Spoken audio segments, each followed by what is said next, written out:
welcome. If you like what you hear and see, please subscribe to the Be Your Own Kind YouTube channel. And if you're listening to the podcast, please follow me.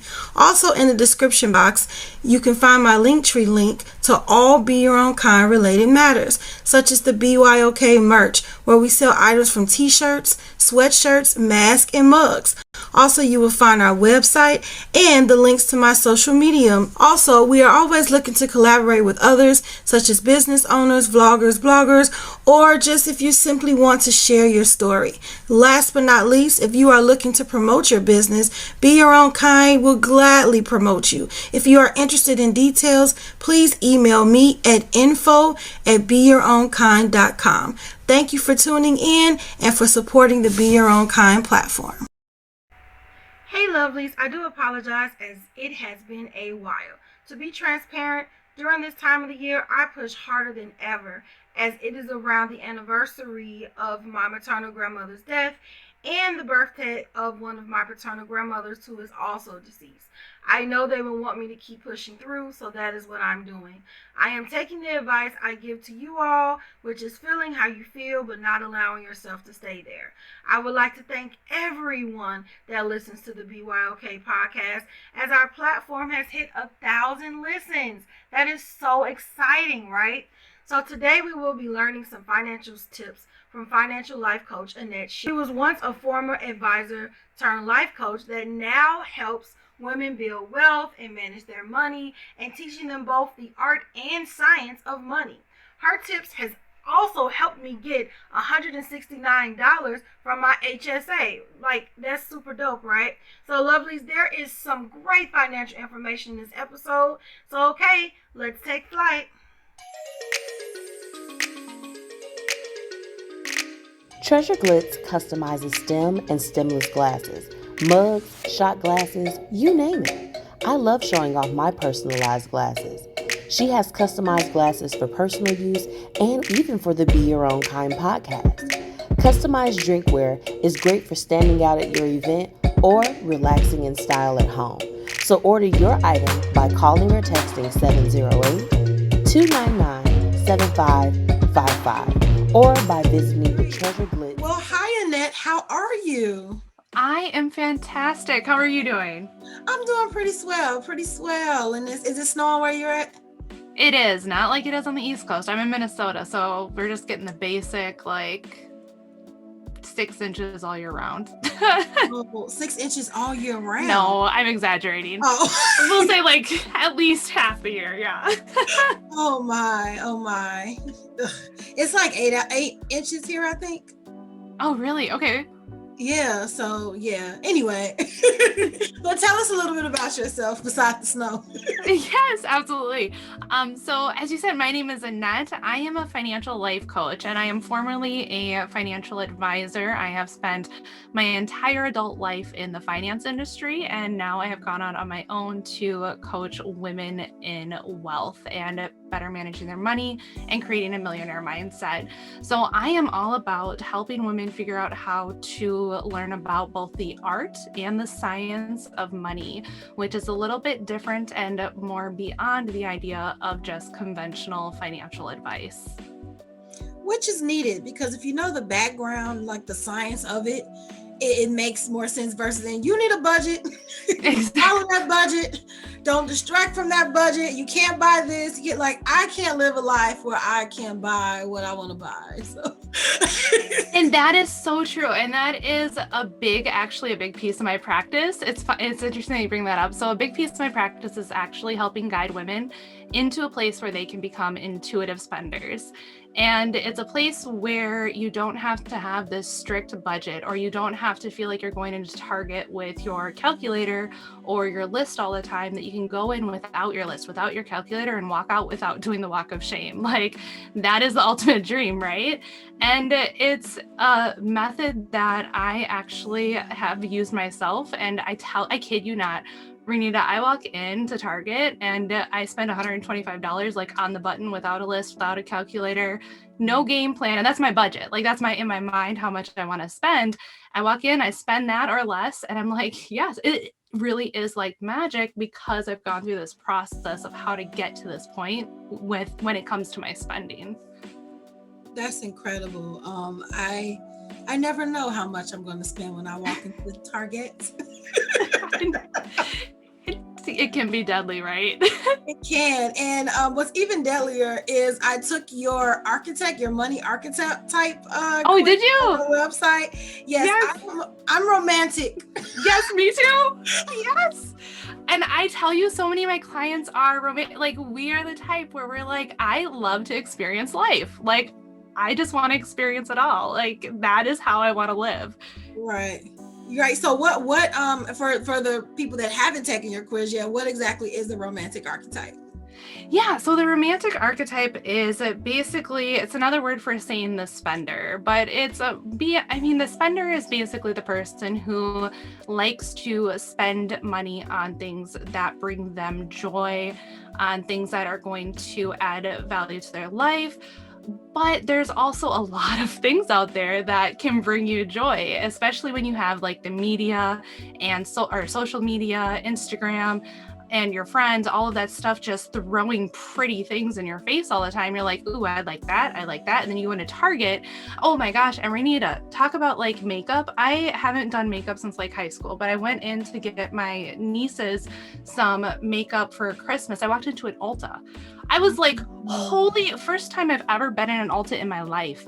And that was this Christmas. And I was like, holy overload. If I would have done that younger before I started to create these better habits and this better mindset, I can't even imagine how broke I've been. Like if you walk into an Ulta, you're like, this is sensory to the max. Like, yeah. I don't like, no wonder people, like I had like I took a picture. I had like 5 things in my bag or my basket, and it came out to like $50. I was like, I'm gonna need to return some things. Like mascara, like what? How much did I just spend on mascara? We're about to go back to Target. But the spender, so those are the types of obstacles that I think spenders are coming up against, and the romantic archetype is coming up against. It's these obstacles of having not being able to distinguish between what it is that aligns with like our value and like our true self and all these other pretty things that are coming at us. And we want to experience life. We want to enjoy it all. So we just kind of start shopping and spending. And that a lot of times means we start swiping the credit card and we just kind of go for it, right? We're like, it's a little bit like YOLO. It'll work out. That's exactly that's my mantra. You only live once. And you know what gets you in a store is the background music, like, because it's all bouncy and you have your cart or your basket and you're like, this is better than the club. You're like, blah, I'm gonna buy this, I'm gonna buy that. Like it's amazing what they do. It really is. Yeah, it is. They get you. So what are the other money archetypes? Yeah, so the other archetypes, so we have, oh my gosh, I'm probably gonna have to actually pull up the list again. So we have actually hang on with me, Renita, because I am an ADHD person, which means I'm very big picture, and sometimes these details, I don't want to forget any of them. So bear with me just 1 second here. So and all of these archetypes too, this is something that I ended up creating and mapping out because of the fact that and these aren't set in stone. So like, for example, you might be a romantic type today. And then if you were to take the test, let's say after doing some maybe adjustments with your money mindset, and you were to take the test in, let's say, a couple of months, you may move into a different archetype. Here we go. All right, so the different archetypes. So like we said, there is the romantic, and then there is the accumulator. So the accumulator is all about saving money. However, I think a lot of people don't realize that when it comes to your money mindset and it comes to your relationship with money, there is not only this idea or this faux pas of being an overspender, but there's also the idea that you can underspend, and it comes from the exact same feelings as the overspender. Like when you overspend your relationship with money, usually it has anxiety and feelings of angst because you're like, I'm spending so much money, sometimes more money than I have, and you're like, oh crap. And then underspending, you have those same feelings of like anxiety with money, but instead of spending your money freely, you are actually hoarding it almost to the point of not enjoying life. So that is another archetype that can show up quite a bit, I think, with a lot of people. And especially, it also depends on too the type of, the environment that you grew up in, and then the way you view money as far as like how you interpret the information the media is putting at us. Because the media can say like the economy is down, and there's all these different things that are coming at us from the news, and then that can start to drive these feelings of anxiety, causing people to hoard all their money, accumulate all their money, instead of spending their money or using their money for investments, let's say. So saving money is great, but even if you ask a lot of people in the industry, over saving your money like a basic savings account nowadays, because of how quickly, because of inflation, it's not going to do you any favors. It's actually going to cost you money in the long run. So saving all of your money in a basic savings account can actually be detrimental to your long-term financial success. So there's different underlying areas that can come up with that. So that's why it's good to be aware, if you're an accumulator, getting clear on, okay, how much am I saving? How much do I need to save? And then anything above and beyond that, how can I like maybe invest that? Or how can I use that money to create wealth and put myself in a better situation financially? So that's really the big thing that accumulators come up with. And then you have the celebrity. So the celebrity and the romantic are very, very similar when it comes to spending habits. However, the romantic is more likely to spend their money on like a vacation, a trip, those experiences. And the celebrity is more likely to give into the Ulta trip, right? Like they're going to go buy the trendy thing. The beauty guru has these new eyelashes, or some Jeffree Star palette, or I don't know if he's been canceled yet. Jeffree, don't come for me. But like you're gonna have the celebrity is going to be the one who wants to buy like all those trendy things. Like they are the epitome of kind of a shopaholic. They're very trendy, and they're the idea of like keeping up with the Joneses. So when you have the celebrity archetype, you're going to be coming up against the idea of thinking about like, why are you spending? Like, why do you need all these new trendy items? It now becomes a problem of quantity versus even quality. Like you're buying like more shoes than you could probably ever wear reasonably, right? Or you're buying a purse, using it once, like fast fashion, that kind of mindset. So that's kind of how celebrities are. They have a closet full of stuff that they've never worn, and they keep buying more stuff.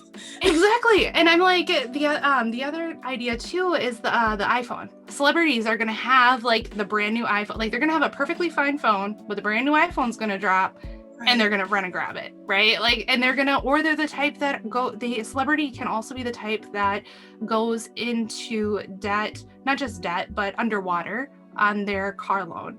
So that's something new. That's a new phenomenon that has been happening over the last couple of years, is this idea. We used to know about going underwater on our homes, right? Where you owe more than the home is worth. But now, because of people trading in their cars and cars losing so much value and depreciating so quickly after you even drive it off the lot, and then you go back and you trade it in and you do it again with a brand even newer car and you lose all the depreciation. Well, now people are becoming underwater on their auto loans. So a celebrity is more likely to come up against situations like that, and they may not even realize what's happening as they're doing it, because they're like, oh, I want a new car, I'm going to trade it in, I'm not getting a second loan, I can afford the payments, until they get in an accident and the car is totaled, and they have this now huge gap that they have to come up with, because the insurance company, it will only pay how much the car is worth at that moment, not the loan. There's like a whole situation that can happen. So that's just one example of when a celebrity will have kind of like their come to Jesus of like, oh crap, like what has been going on. And then the other archetype is going to be the alchemist. So the alchemist is the person who I was thinking about calling this person also the ostrich. So they are the person that has their head in the sand. They have like Bob Marley's "Don't worry about a thing" is like their life motto. Like that is their like theme song. They are the type who they don't worry about money, and it's not because they necessarily have money, but it's because they don't want to deal with it. So they will probably be the type, if you're an alchemist, it's likely that you're probably living paycheck to paycheck, and you aren't sure why. You probably don't have a very good idea of where your money's going, but you have a very, you're more of the free spirit type. You're like, it'll be okay, everything will work out. But in reality, if you're probably only one paycheck away, or one of, as I say, event, like catastrophic event away from having like something bad really happen, as far as, you can maybe lose your home, have your car repoed, things like that, because of the fact that you don't have those emergency funds, or you don't have that wealth created yet, or you just don't have those fundamental foundations that are needed to be financially secure. So and you're not aware of it because you're completely like, blinders on, right? Like, I don't even want to know.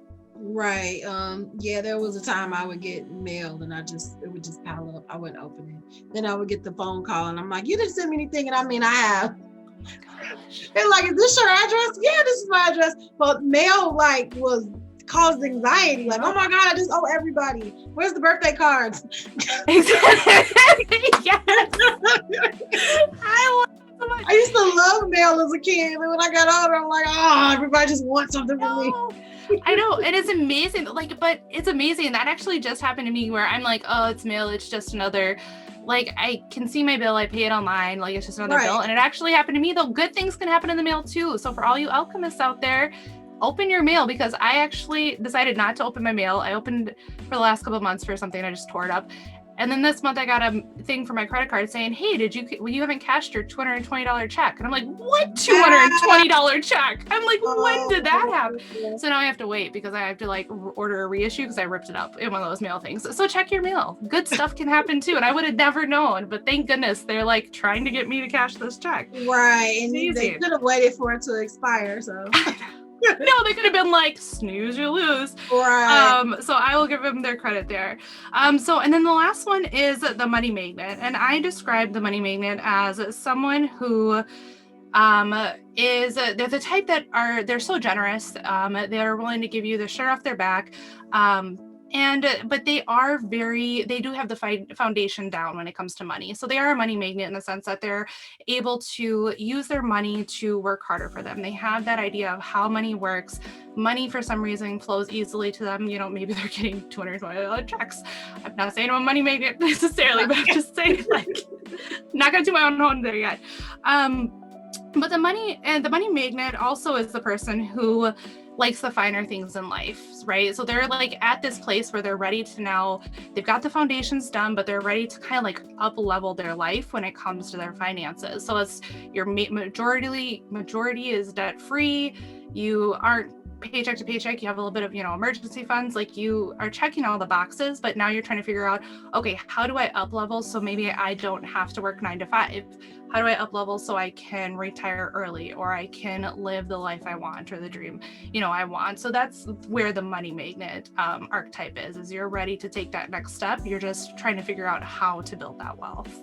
So that's the ideal archetype right there. It is, because you can only go up from there, right? Like, you're at a place where you're like, I've built my foundation. So now how do I create that next level of wealth? Like, how do I get that Bezos money? Like, right.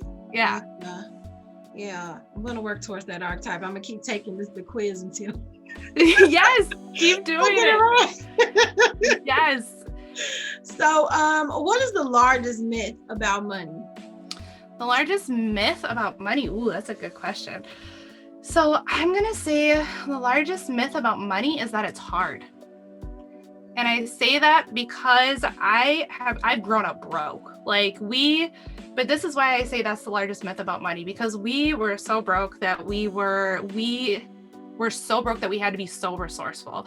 Like, we were broke to the point where, like, we couldn't get a credit card. Like, we couldn't even get into credit card debt because we had already gone beyond that, and no one would give us a credit card. They were like, no way. Like, you're not getting any rights to borrow at this point. So I think the largest myth, though, is that money is hard, is because I think when you're in this mindset of scarcity, like you're in this broke mentality, you think money is hard because you're in this state of survival. Like, it's actually scientifically proven that like when your brain is in this state of survival, like that much stress, you literally cannot make great decisions, especially financial decisions, and especially for the long term. So the reason I say that is because I want people to start changing their mindset, because if I look back, I'm like, money was hard, but yet we knew the eviction system, the emergency assistance system, like the back of our hand. Like, we knew when we could go and ask for more assistance because we needed it. So like, we didn't get to a place where we were homeless because we knew how to get money. We knew when we needed to how to go and do that. And the same thing is true even when I started out in, I started in banking at 18. And even at banking at 18, I, was on my own, no dependents, just me. But I still had this mentality that like I was broke, I was bad with money. And so, but the thing is I had the resources, like I knew how to make money happen if I needed to. And I mean, that's beyond like the pawning my DVDs, because that happened. Like, we had a first name basis with the pawn shop for a little while. But even outside of that, it was the fact that I was able to say, okay, I know that my check won't get cashed for 3 days. So if it's Wednesday, I get paid on Friday, I'll write the check for groceries at the gas station because they'll accept checks. I can get some gas, fill up my tank, get some groceries, and then hopefully it'll hit Friday when the money's in my account. So like, I think a lot of people though, when they're in this state of survival, they feel like they have to figure out how to live now, and they put all their mental energy into figuring all those things out. But if you were to try and just take a moment, like even meditate, like take a moment to like take a breath and figure out, okay, how can I put that same focus and mental energy into creating money or into creating opportunities? And I get it. Like I just said, like I was in the thick of it. Like, it's hard when you're in the thick of it to be able to go beyond the next day. And especially like, I didn't have kids at the time, but like I've seen my parents as a kid, like seen them struggle. And I can't imagine now having my own child having to do that with a child. So I get it, especially for the parents out there, that like you have an extra level of pressure put on you that's putting you even further into this, like, what WTF, like what do we do?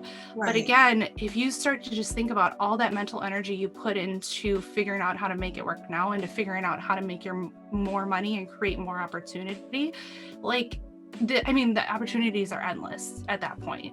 I really believe, at least. Yeah. Right. I would leave you right, because maybe years back, that's how it was for me. Like, okay, all right, so these bills are due. We have this little money. I was like the payment plan queen. Like, I'm like, everybody has a payment plan. So if you catch them on this certain date, they'll do this and they'll do that and this. And it is mentally exhausting. It's almost like a game. Yeah. But that's the thing. Money is a game. Like, you hear billionaires, millionaires, all these entrepreneurs, and like Bob Proctor, like all these people tell you it's a game. Life is a game. Money is a game. We just need to figure out how to play it. Exactly. Right. Like, I'm done playing this nickel and diming bullshit. Like, I need the hundos. Like, how do we figure out how to play it that way? So where does one start? To do that.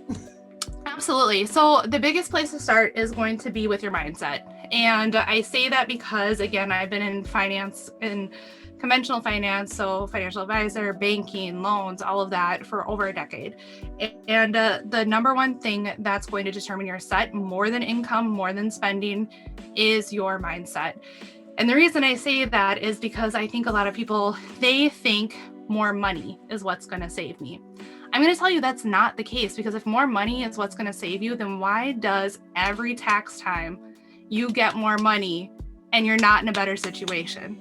Because I will tell you, we had 3 kids. So that child tax credit for my family, we were rolling in the dough. Like, it was like, I mean, one year, like, it was when MySpace was around. Like, I took pictures with the hundreds. Like, and lo and behold, like, that was rent and back rent. Yeah. But that was like, it's so funny too, because like, even talking about that, it was like I took pictures with that to like flex, but it was literally rent and back rent that I was holding before we like stuffed it in the envelope and gave it to the landlord. Like, it wasn't even anything we were going to keep. But that's what I'm saying though, is that we are given all these opportunities where we are given money, but because we're not in the correct mindset, the money comes and it goes. But this is also good news because it shows you that money always comes in. Like, you are always given opportunities to receive more money, whether it's a bonus, your taxes, maybe a reimbursement from your healthcare. Like, there's so many different scenarios where money is coming in, but you need to be able to start thinking about money differently and shifting your mindset now, because if you don't, you're just going to stay stuck in these same money cycles. So I actually coach my clients on helping them move past these money cycles, because my goal is to help my clients build wealth, especially as a former financial advisor. Like, I want every single one of my clients investing. Like, I want to help you break through those mental blocks and that fear when it comes to investing. And I want you to figure out how to invest and how to work through to a point where you're like, I'm confident in doing this. And it starts by getting through these different money cycles, which is where you have to change your mindset. So the money cycles are the debt cycle, where, a lot of people unfortunately are familiar with that.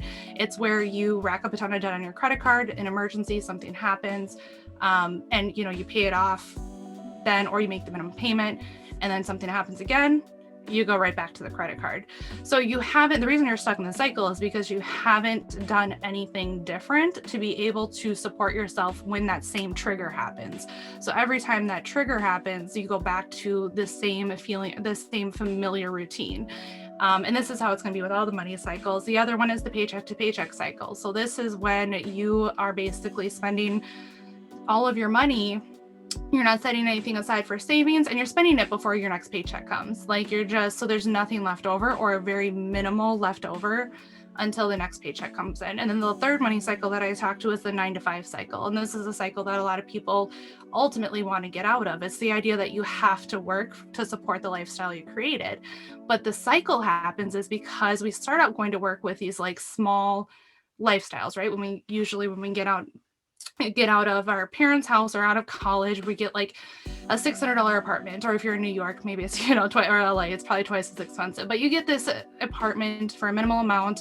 You go to work to support that lifestyle. Well, as you start to get raises, what do? You start to increase you increase it to a mortgage, you get a new car. So now you're stuck in this rat race of, you have to go to work to support the cycle that you create, or the lifestyle that you created, and you created this lifestyle. So now you have to go to work, you just keep doing that. So the 9-to-5 cycle is one that everybody wants to get out of. But the first step to start getting out of that cycle is you got to stop doing lifestyle inflation. You got to stop the lifestyle creep. So for example, one way that me and my husband did this was, I wanted to stay home with my son when I was pregnant, and we were searching for a new house because we were in a townhouse and we did want to do a single family home. Okay. I think that's very reasonable. We were approved, and we make less than $100,000 right now as well too. So we were approved for a $600,000 house. And we were like, what? We got a house half that. We got a house for under $300,000. And the reason that this is so important for people to start realizing is because of the fact that we were able to position ourselves where we were like, yeah, they'll approve us for this, but we comfortably will buy this. We were able to then purchase a single family home for under $300,000, and that is now our rental property. So we were able to leverage that excess that we didn't use on ourselves to create a new income stream to help support our lifestyle. Thing is, we haven't changed our lifestyle. I did have to get a new car because my car broke finally, but it wasn't, it was like, we were like, yeah. So we did have to get a new car, but we don't get brand new cars. And for people that do, that's fine, as long as you're able to support that.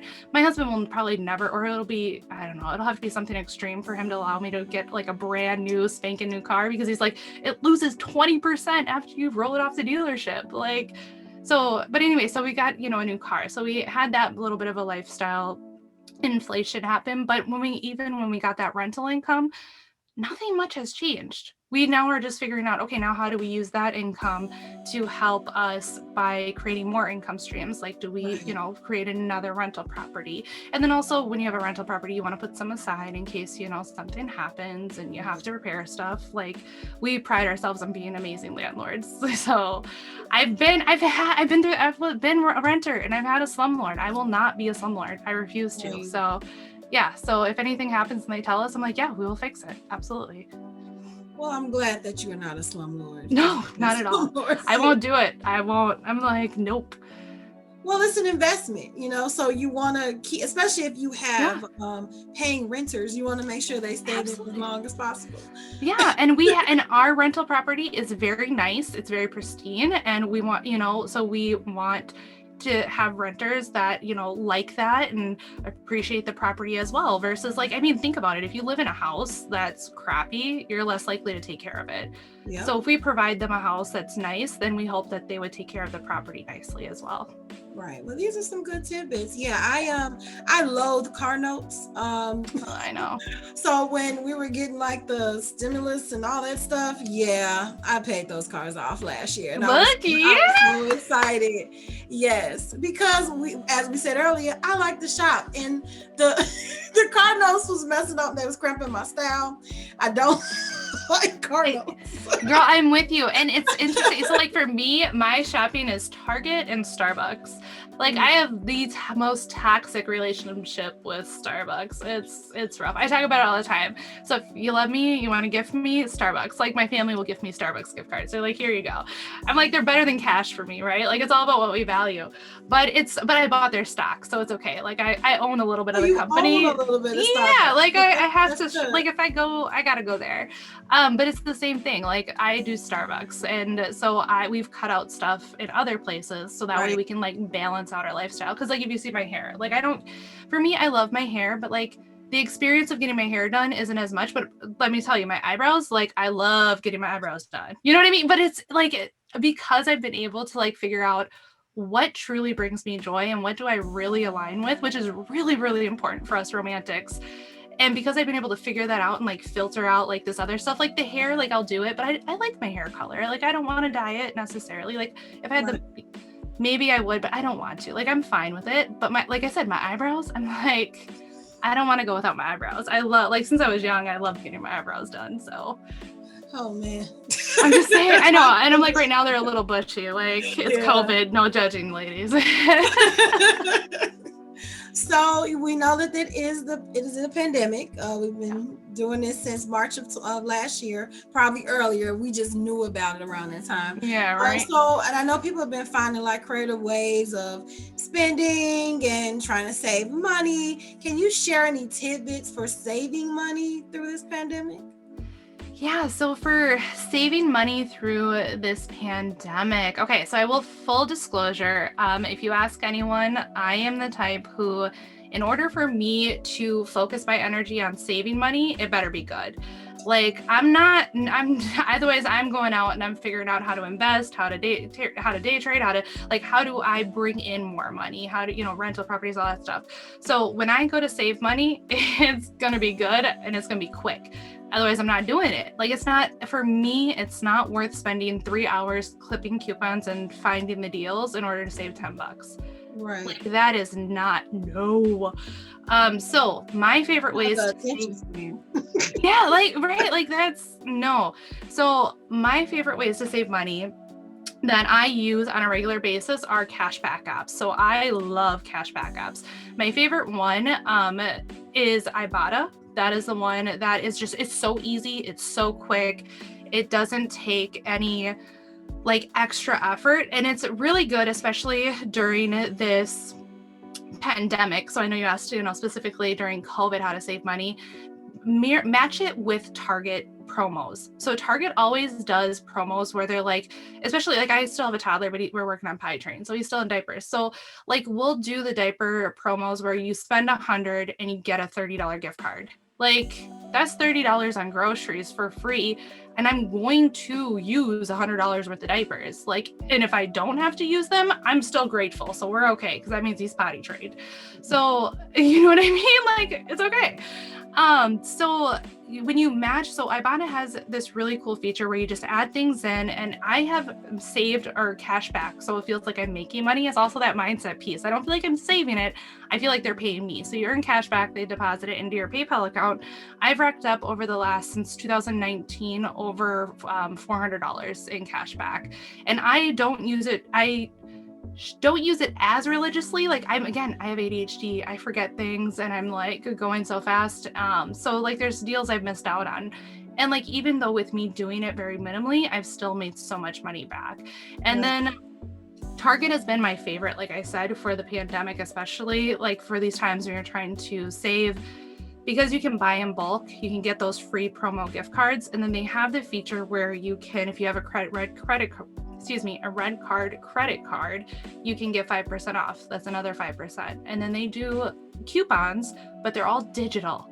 I love that. I just go to the Target app and I'm like, boop, boop, boop, boop, boop, scan it, and we're done. Like there's no paper. I don't have to print anything off. Like I got like the $40 printer, and like next time I'm investing in an expensive one because I can't figure out how to get it to regulate where it does a straight line anymore. I'm like, so I wasted $40. Like, learn my lesson, universe. Thanks so much for that one. So I don't have time for that. So like, I really love it. I have shared this method with a lot of people, is doing the Target combination. There have been times, a lot of times actually, where I walk out with a minimum savings, not including the gift card, of like $20 on diapers and on my hauls. I mean, I got diapers for, I think I put on my Instagram, it was like for $50, and it was like $120 worth of diapers after combining all of these savings very quickly. Again, like this has to be a very no-brainer, little research, easy to do for me to put my energy there versus putting my energy into creating wealth. Understandable. Yeah. So I bought it. So, and then Fetch Rewards. Fetch Rewards is super easy. You just scan all your grocery receipts and you get free gift cards. So you can redeem gift cards. I use it for Starbucks, but you can use it for whatever. How do you spell Fetch? How do you spell it? Fetch. F as in Frank. Fetch. Okay. Yeah. Okay. Fetch Rewards. Okay. Yeah. That's also like an app.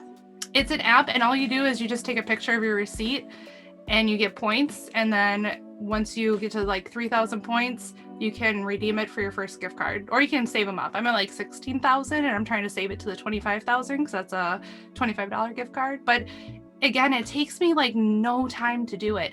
Oh, and the last thing I actually want to say that is for saving money that's really important with COVID. So this is much more COVID related, is HSA. So with the CARES Act, or not the CARES Act, excuse me, with the act, the 2020 Act with COVID, what happened is they actually extended what you can use your HSA for without a prescription, and as well as for over-the-counter stuff. So I did do an article on it. I can give you that so you can link it, where it described like self-care items that you can use your HSA for. HSA is amazing because that's a health savings account and it's pre-tax money. And you can use this so you're not paying for feminine care products. That was a huge one for women. You could not buy feminine care products using your health savings account. Now you can buy feminine products using your health savings account, which is huge because you never want to be in the position where you're having to choose between diapers and tampons. You never want to be in that position. And so that one I feel like was a big win for us ladies because it's feminine care products, period, panties. I didn't even know that was a thing. But yeah, I know, right? And they even added acne medication. So if you've been diagnosed with acne and you have to do face wash, you no longer have to go to the doctor, get a prescription, and for the over-the-counter just for proof. You can now do that without having to go to the doctor. You can go get like the Neutrogena, as long as it's specifically for acne, and then you can use your HSA money for that. So that'll also save you out-of-pocket money.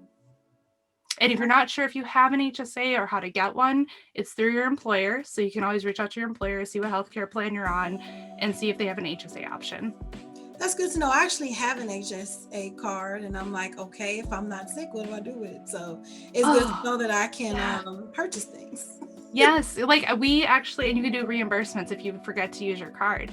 I bought my husband Tums, and I was like, Tums probably isn't on it. So I didn't use the card, and then I looked, and on the receipt, it'll tell you, and it said RX HSA item, and the Tums were on it. I was like, oh, rebate, please. Send me a $12 check. Thank you. Like, I'll take it. Oh, so I have clearly I've purchased with my own money. So now I'm going to look up some receipts. Yes, and that's the thing is HSAs are amazing because if you have the receipts for it. So I just did reimbursements yesterday for receipts that we found from 2019 and 2018. So you can use it. You can hang on to your receipts and use them for future, ask for reimbursements in future years. You don't have to do it in the year that you make the purchase. Okay, Annette, I like that. Yeah. So we found by doing that, we found another $350 total between all the receipts. And another thing you can do with your HSA, if you're like, oh, I lost the receipts, but let's say you got prescriptions from the pharmacy, go to your pharmacy and ask them to print out a copy or a list of all the money that you spent. They can do that. So you can go, if you were like, oh, I missed out for 2020. No, you didn't. Go to your pharmacy, tell them you'd like a printout of all the prescriptions and how much you paid and how much your insurance covered. And then they'll give you an entire list, and it'll give you all of the different individual items, and it'll total everything at the bottom. So you can still use that then to go request for an HSA reimbursement. Interesting. Do you know that I never thought to pay for my prescriptions with my HSA card? Yeah, so the light bulb just popped on the top of my head. Yes, and it's beautiful because how much money now is that, like a year's worth of prescriptions? Right. Ask them to go back as long as they can. Okay. And go submit all of those. Okay. Yeah. Oh, good stuff. Good stuff. Yeah. So we do have a BYOK staple question, and that question is, if you could describe yourself in one word, what would it be and why? Oh, in one word? Oh, goodness. Okay. If I could describe myself in one word. Oh, goodness. I guess it would be something along the lines of thought leader. Does that count as one word? Can I count it as one word? Yes. We'll put a dash. It'll be okay. Put a dash. I say thought leader because when it comes to finance, because of the fact of how I am looking at money and trying to help my clients look at money differently and changing our mindsets and our thought processes on how we look at it, how we use it, how we think about it. And then I also am very big on how do we combine this with our spirituality, because I think a lot of people do want to feel like money is a good thing. Not all people with money are greedy, right? Like whether you believe in the universe, God, whatever you believe in, you want to feel that money and your spirituality can go hand in hand, and it can. And so that's a big process with my coaching, is helping people realize how they can build wealth and still wrap their heads around how to do it in a way that makes sense for them as well. So I think thought leader would be a good word to describe me, and kind of the different, and I say that too because I think the finance field in general, we have all these different categories. Like we have the debt-free community, we have the FIRE movement, we have saving money, budgeting, and then now you have this group of people, which I would group myself into these people, who are trying to help people figure out how to find wealth and prosperity beyond the money, but to have it with the money as well, but trying to help people figure out how to, again, shift their mindset. Like my big thing is you can live your best financial life without making millions of dollars. Like hopefully you will make millions of dollars, but again, like I was saying earlier, you can't wait on the money to save you. Like let's figure out how to get you to that wealthy life now, so that way you can continue to manage your money as you're building that wealth and going even further on your financial journey. That makes sense. Changing your mindset about spending is equivalent to when you're dieting. Like you just have to redirect your perspective and your thoughts on it, because of course, I can speak from dieting, you're anxious because now it's like, I think when you're in a situation where you're being told what you cannot do, it makes you want to do it more. So you're going on a sugar detox, and you didn't even think about sugar that much last week, but this week, because it's sugar detox, you want everything. Like you want the brownie, cakes, the cookies, whatever, and you're like, no, because it's like when someone is restricting, because we're adults. So when you become an adult and you're past 18, no one's ever going to tell me what I cannot have to do. So you feel like, hey, I can live a life without restrictions. But then as with weight, as with money, with anything, it gets out of hand. And then that's where the anxiety, you know, and the depression kind of sit in, because it's like, oh my God, I've just made a big mess of everything. Or, oh my God, my light's about to get cut off, you know, because I didn't. Oh my God, my car maintenance light popped on. Right. Yeah, just little stuff like that. Like, oh my God, I got to tow. Oh my God, my wheel popped off. I got to call tow. And you know, and you're not ready for that. You know, you don't have that money. And so when you don't have that emergency fund, you're taking from something else, like maybe a light bill or something, just to get that tire fixed. You know, I don't know what you're saying, light bill, but how resourceful you're being. Like, right. And all of us have it in us to be resourceful and be creative. Right. It's just, how are we going to use that ability to live that wealthier lifestyle? Right. And it starts with, like you said, the mindset. And it's interesting that you mentioned, like, with dieting, because as soon as you go on a diet and you start thinking about food, then all you can friggin' think about is food, right? And it's like with money, when you don't have any money or you're trying to be restrictive, all you think about is money. So how do we, so that's what I help my clients do, is figure out, how do we switch that mindset so you're prepared and ready for when the money comes, for when that next tax return comes? How do we get you in the mindset now where you're not always thinking about money to the point of it's just devastating and debilitating and just paralyzing you? So that way you're prepared mentally for when that money comes, on how to spend it in a way that aligns with your lifestyle, your values. Because I never tell anyone they should cut anything out. And also, again, I help people figure out a way to intuitively spend money. And people may be like, what? That's not possible. But I'm like, yeah, it is. Like, I'm proof that it is possible. I cut, for example, without creating a strict budget, because again, my ADHD, if anyone has ADHD, they're like, I feel you, because like, it's really hard sometimes to be able to remember that, oh, I gotta, do all this, reallocate, check out my budget, did it align? Like, I get bored. I'm like, I'm done with that. Like, let me just take a look and do the high level overview. And that's what works for me. So I was able to, over a 3-month period, cut my spending from in a 1-month period, I cut it from $1,200 to $800 without cutting out Starbucks. It was just because I was more mindful. So it was because I was like, okay, let's not go eat out, let's go eat at home, right? But I didn't have to like keep that diary budget. I was just able to become more mindful, and it aligned my habits and the way I acted with what I wanted out of life. I was like, we spent a little much, I want to get our budget, spend $800. So I'm like, I'm just going to start spending less. So it's all about planning. I go back to dieting, but meal planning.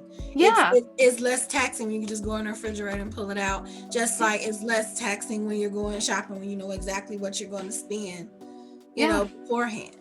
Yeah. And it's like, it's gotten to the point, like I said, I can go in without a list, because I've gotten to the point where maybe I'll buy 1 or 2 things that aren't on the list, but I don't buy 5 or 6 or 7. Right. Because I know that adds up quickly. My husband has a funny story, and I know we're probably coming up on time, but my husband always tells a funny story about the first time I went into Costco.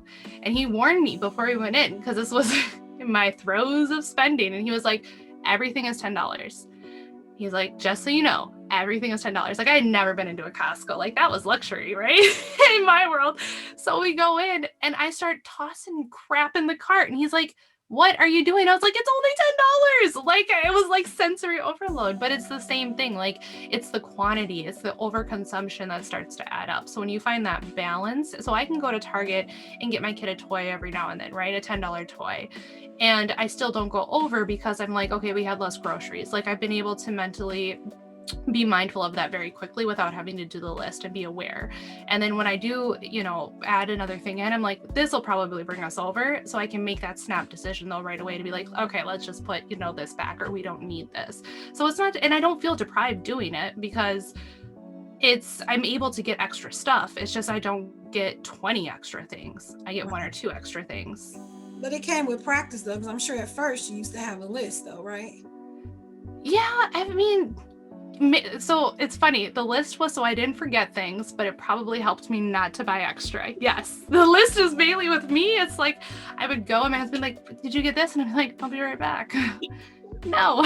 So, but yes, yeah. I mean, it does take practice. So like my process when it starts, the way I have my clients set this up is by basically creating a budget that mirrors your already existing spending habits. And so what I have them do is I have them go do an expense audit. So take a look at their last 30 days of spending and categorize everything with no miscellaneous. And then what you do is you add everything up into all those categories. You're going to also find so much extra money because how many subscriptions are you subscribed to that you're probably not using or you don't value anymore? With COVID especially, right? Like how many things are you like, well, I'm not going in for that massage or, you know, I mean, for us, it was like Netflix. I can't remember the last time we turned on Netflix. I was ready to cancel it. And then my husband found Cobra Kai and I was like, are you serious? So we still have Netflix because I think they're coming out with a 4th season. I'm like, this is insane. But so then what you do is after you've created that list of all of the things that you're already spending, it's your natural spending habits, you just get out a blank sheet of paper, transfer over all of the categories that align with your values and what you want to spend your money on and that are going to align with your financial goals. So if it's not aligning with your goals, you're just going to have to be really honest with yourself on whether or not that's important to you and you still want to put your money and your energy there. Because you got to remember, money is energy. Like you worked for that money. That is your energy and your time spent to get that thing. So if that's where you want to put your energy, absolutely. But then you just create that list, you transfer over all the categories you want, and then you just put in the amounts to make sure that you're not going into debt. And this is how you get to intuitively spending because you're already spending that way. You're just becoming more mindful of the quantity and how much you're spending in each category. Right. That makes a lot of sense. And it's the sale gimmicks, I think, that get those people, because when I go into Torrid, they're always telling me that if I buy 2 or more, then I get this item free, but I end up spending more with that sale than the one thing I came in there with. So now I have this stuff that huge. I did not plan to buy. I went in there for something that was $20 and walked out spending $70 because I want to buy so many multiple items to get it free, but it wasn't free. I know. Well, and the big thing is that I think I used to succumb to a lot was the buy 2 for like $6, right? Mm-hmm. And then I realized I was like, what? If I only buy 1, it's only $3. Like I don't have to buy 2. Right. And majority of places you don't have to. So if they have those deals, unless it's buy 1 get 1 or buy 2 get 1, or of course. But if it's like buy 2 for $6, if you buy half of the quantity, you pay half of the price. Like you don't have to fulfill that quota, but it's definitely how they get you to like quickly put 2 things without even thinking about it. You're like, oh, it's a deal. It makes sense. Like I'm saving money. And it's like, no, you're not. You're not. You're spending more. Yeah, exactly. Gotcha. So where can everyone find you, Annette? Yeah, so you can find me, I have a podcast called Scared to Savvy. It is a finance podcast where I talk about your money and your mindset. The goal is to help moms live their best financial lives. And then I also do have a Facebook group. It's a free Facebook group. I go live there and do weekly trainings every Tuesday. And I'm actually going to be doing free monthly workshops where we talk about your money mindset and the universal laws. So we just did January, which was the law of divine oneness and how to use that to help us increase our wealth and our better our money mindset. It'll be up for 30 days, so go sign up. And then that is the Facebook group is called Financially Savvy Moms. And then you can also find me on Instagram at the Fin Savvy Mom. And then I have a website, a blog style. It's meant for financial education and resources called thefinsavvymom.com. Nice. And don't forget to take the money archetype quiz when you get on there. Yeah. I was attracted to that instantly. I'm like, ooh. Yeah, I know. And do you have any upcoming projects besides the what you've already stated? Yeah, I think that right now a lot of it is going into the monthly workshops and my Facebook group. So that is where a lot of my energy is going right now, is to creating that intimate community and providing as much value there and resources as I can. If you do want to, I am looking at taking on a couple more clients. So if anyone does want to work one-on-one, they can certainly reach out to me on Instagram or through the Facebook group, and I can certainly see if it would be a good fit. Okay, cool beans. Anything else you want to add before we sign off? No, I really want to thank you for chatting with me today. This was a lot of fun. I am very talkative and I am a finance nerd meets spiritual junkie. So this is my jam. I nerd out to this. So you can imagine with all the GameStop stuff, I've been in heaven the last couple of days. I'm like, I get to tell everyone about this because everyone's actually interested. So thank you. What is that game? I've seen that. Oh, goodness. What is it about? Okay, so let me see. So basically what happened is a hedge fund, and this is something that's completely legal, like people can do as long as they're not illegally manipulating the market, which I guess is kind of gray there. But what's happening is that a hedge fund is shorting, and shorting is when you basically borrow stocks. So let's say you borrow stocks from a company at $5 a share and you sell them off at $5 a share. Your hope is, so you borrowed it. So like you didn't give them any money, you just borrowed it. So all they want back is, or let's say it was 10 stocks. So they want 10 stocks back. Doesn't matter how much you pay from, you just borrowed 10 stocks. Well, you borrowed them at $5 a share. You sell them off in the market at $5 a share. Then you're hoping the stock will go down so you can buy them back 10 stocks at $3 a share. You give 10 stocks back to the company and now you've made a $2 profit because you got to keep that difference. You sold them for $5, you bought them back for $3. So that's what the hedge fund was doing. It was shorting the GameStop stock. Well, what happened then was the GameStop, or a bunch of people on Reddit was like, holy crap, like they're shorting 150% of the stock. So they borrowed more shares than was actually truly available in the market. So what happens is that they're in a pickle if they can't buy those shares back at all at a lower price. Like they borrowed 150% of what's available to buy because they were figuring GameStop was going to bankruptcy. Well, Wall Street Bets, the Redditors were like, hey, let's buy GameStop. So they started buying it. Well, what happens is as people buy it, it's supply and demand. People were willing to pay more for the price. So it just kept going up and up and up. Yeah. And you had a bunch of retail investors who were now buying it. Retail investors are people like you and me. We don't work for a company. We just trade for ourselves. So you had them buying it. Well, then it's Reddit. So you had a bunch of other people who were reading about it being like, oh, let's buy some GameStop. And I mean, it's amazing. So what was happening was as they were buying it, now these hedge funds were having to buy back in and purchase the stock because they had to have some kind of stock to deliver back to the company. And they were purchasing it at a premium. So the stock went like whoop, and everybody went crazy for it. And then it became news, and more people are buying, and more people are getting in. And then what happened with the whole Robinhood fiasco is that you have a company that lost billions of dollars. You have another company that bailed that company out. Well, the company, I'll say it, Citadel, who bailed them out, also has ties to Robinhood. After they bailed that company out, Robinhood all of a sudden shut off trading of the GME stock, as well as a couple of other ticker symbols that were quote unquote getting ready for a short squeeze. And the short squeeze is when the price of the stock skyrockets because people are shorting it. So that's pretty much what happened. And that's why people are very upset at Robinhood, is because they didn't hold the stock altogether. That's something the New York Stock Exchange would do. They didn't do that. When instead it was this one company, Robinhood, deciding that we're not going to let you buy more shares of the stock. There's talks that there might have been in cahoots. I'm not saying they were. I'm just saying that Citadel was the company that bailed out the hedge fund, losing billions. Citadel is also like 40% investor with Robinhood. What a coincidence. That's all I'm saying.